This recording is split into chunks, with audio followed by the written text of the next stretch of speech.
Alors, bonjour Caroline, bienvenue donc dans notre émission La vie est belle. Je suis très contente que tu acceptes de témoigner aujourd'hui dans cette émission sur le féminin. Voilà, on s'est rencontrés il n'y a pas très longtemps et on a eu de beaux échanges justement sur le féminin et le masculin. Et donc forcément, j'ai pensé à toi. Alors, peut-être que le plus simple, c'est que tu te présentes, expliquer un petit peu ce que tu fais, dans quel univers tu navigues. Ok, donc je m'appelle Caroline Durand, bonjour à tout le monde.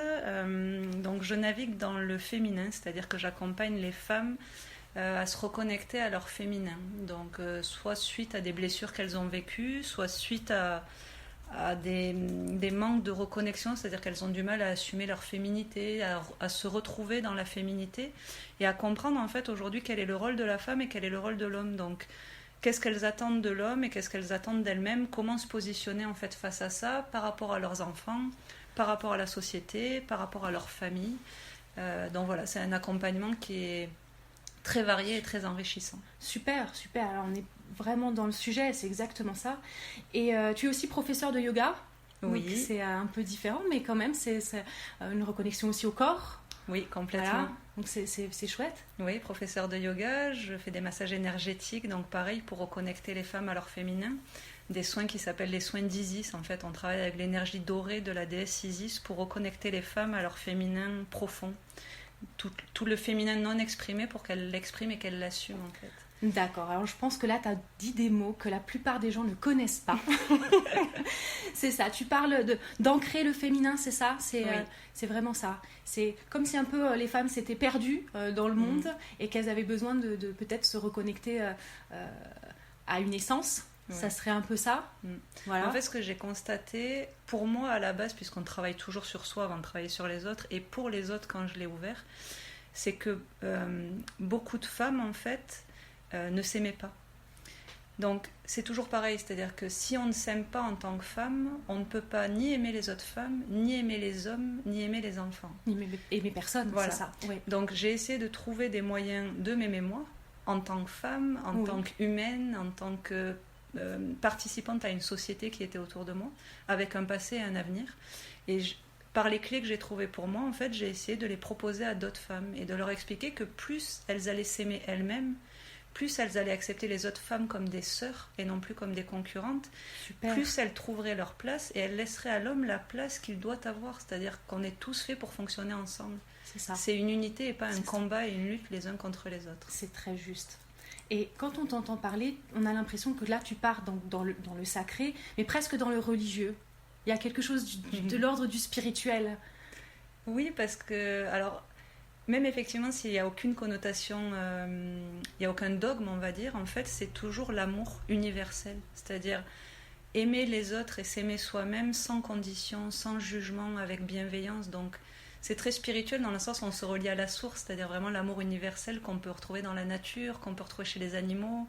D'accord. C'est pas, ça me fait penser un peu peut-être aussi à la dérive de la religion, c'est-à-dire placer finalement la femme au-dessus de tout, dans une certaine toute-puissance, se reconnecter à ce féminin extraordinaire, mystérieux, tu vois, un peu du coup mystique. Hein, voilà, ça, du coup, c'est quelque chose qui peut faire très très peur aux gens qui ne sont pas familiers avec cette notion de féminin sacré.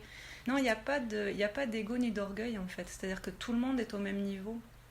On fait partie de la nature, on est des humains, on a notre place tout autant que les animaux, tout autant que le soleil et la lune. En fait, on est juste fait pour tous fonctionner ensemble.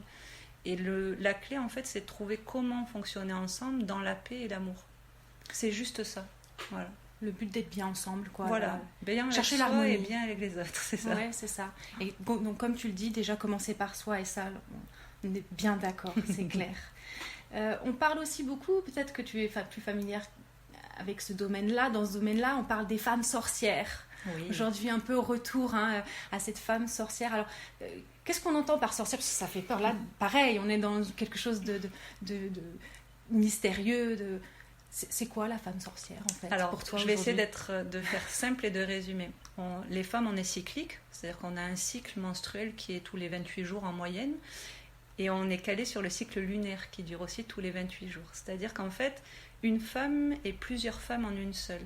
En fonction de la période de notre cycle, on va être plus retourné vers l'intérieur, plus avoir envie d'aller vers l'extérieur, plus être créative, plus être de mauvaise humeur, plus être... Donc, c'est ce qui fait une femme.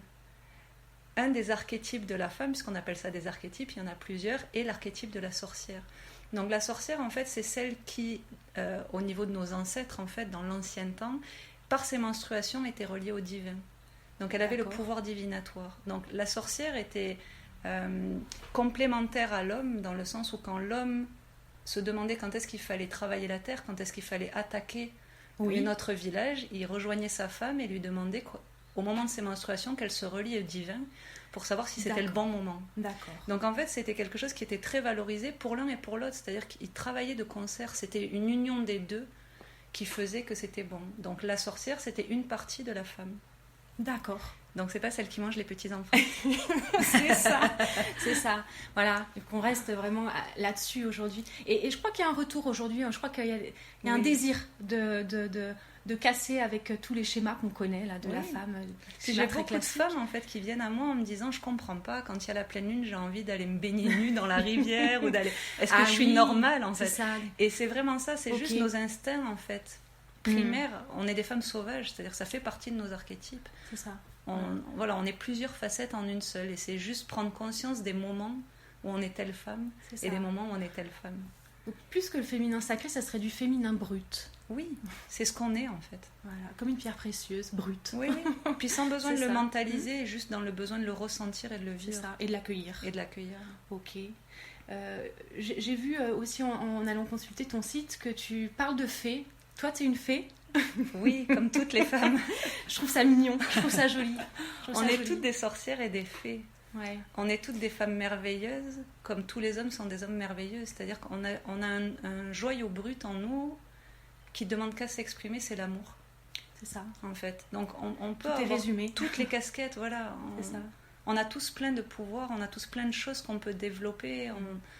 On est tous libres de faire ce qu'on a envie de faire. Et en plus, on a la chance de vivre dans une époque où les sorcières ne sont plus brûlées. C'est ça. C'est-à-dire qu'on est dans une époque où on peut utiliser le mot tout à fait et se le réapproprier d'une façon différente d'avant aussi. C'est ça. Donc, on va laisser les fées et les lutins. C'est vraiment une réappropriation du féminin dans ce qu'il a de joli, sans aller forcément plus loin dans le mystique ou dans le... Voilà, de façon à ce que tout le monde puisse se l'approprier, ce mot fée. Oui, complètement. Se réapproprier la fée. C'est bien. C'est la bien. fée que nous sommes. Exactement. Ok, super. Merci beaucoup pour ton témoignage. Merci à toi. Et puis à bientôt peut-être. Oui, avec plaisir.